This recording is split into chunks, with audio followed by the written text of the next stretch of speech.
Back now at 7:42 with that high wire act at the Grand Canyon that a lot of people are going to be watching this weekend. That's right. Natalie and Willie are there with a preview. Guys, good morning again. Good morning, guys. I got to tell you, it's getting more beautiful out here by the second as the sun rises. You can see why millions of people come to the Grand Canyon every year. It's for these views. Now, most of us happy to stay about this close to the edge. But one man, Nik Wallenda, is attempting to become the first man to cross over the canyon on nothing more than a 2-inch thick steel wire. It's an awe-inspiring sight, millions of years in the making. The Grand Canyon is equal parts treasure and mystery. And now, the setting to one of the most dangerous stunts of all time. It's the most challenging walk that I've ever done. I don't even want to talk about death, but I try not to let my mind ever go to those places. On Sunday, 34-year-old Nik Wallenda, one of the world's most famous daredevils, will attempt to be the first to cross over the Grand Canyon on a wire 1,500 feet above ground, about as high as the Empire State Building. The length, 1,400 feet across, the distance of 4 football fields.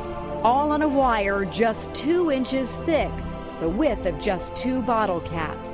There will be no safety harness. There will be no net. Failure, most likely fatal. It's extremely important that I make it to the other side. What's at stake? Clearly, my life is on the line, but really, it's about fulfilling a dream, and that's what's at stake. Watch the wind. And Nik comes from a long line of dreamers. The most celebrated name in show business, the Flying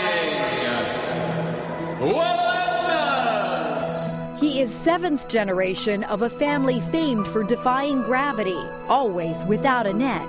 Nik's great-grandfather, Carl, died on the high wire in Puerto Rico at age 73.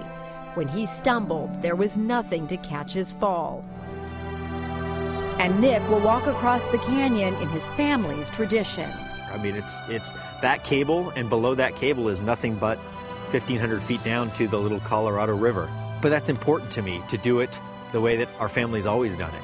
Every dare he's accomplished, every record he's broken, has been a test for this very moment. The truth is, it's life or death. And when I make it to that other side, we all know that it's life. And living this life is the Wallenda way. My great-grandfather probably said it best. He said, life is on the wire, and everything else is just waiting. Okay. Yep, I'm perfect. And look who just pulled up, the man himself, Nik Wallenda. You know, we are standing here, and I'm just like in awe of this view and this site, and thinking about what it means for you to get here after so many years preparing for this. It's extremely exciting. This is the first time I've been on site since there's been it's just a rope. It's not a cable yet, but it's strung across, and I can kind of visualize more in reality of what it's going to be like. Nik, you have insisted that there be no tether, no net for this walk. On Niagara Falls, you had a tether.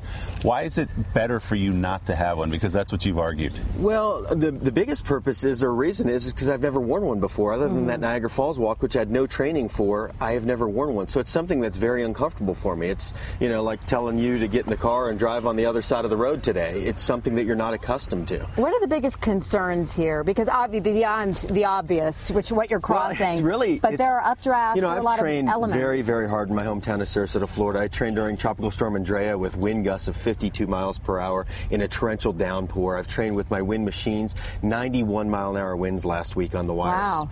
But it is the winds, really, and a lot of it is the mental preparation. And as I come out here, my heart's beating it with excitement because it's, this is a dream becoming a reality. You don't get nervous at all? I mean, there'll be nerves right before the walk for sure, but, some of the greatest entertainers in the world, the best entertainers in the world get nervous before they go on stage, and this just happens to be a very unique stage. There are some things you couldn't prepare for there. There are these updrafts, which we'll get into more later, that come up from the bottom of the canyon, essentially hot air rushing out of the canyon. That's one thing you couldn't be ready for. That's correct. I mean, it's hard to prepare for that, and we've done our best. We tried to create some updrafts, but you're right. When it comes down to Mother Nature, we're not in control, and that's the one thing that I'm not in control of, and that's the only thing that really concerns me are those winds. And we should point out, when you step on this wire, this is going to be the first time and only time you're stepping out on this actual wire. There's no dress rehearsal in my business. Wire. That's it, right? That's right. It is. but So, extremely exciting. No room for error here. No room for error. Not in my job. You better be 100% on. I think now that you and I are more nervous than Nick is, I'm based on talking to him beyond. right now. My stomach right now is in knots. I don't know how you're going to do it, but I'm excited to be here and to witness this. And good luck. And we're going to talk to you throughout the morning. So Sounds we'll see you great. in a few minutes. Yeah. Awesome. All right. All right, guys, back to you. All right, Willie and Natalie, thanks. Nick, thank you very much as well. My stomach's in knots I may just throw thinking up. about it. I think we could have gone all day without hearing that.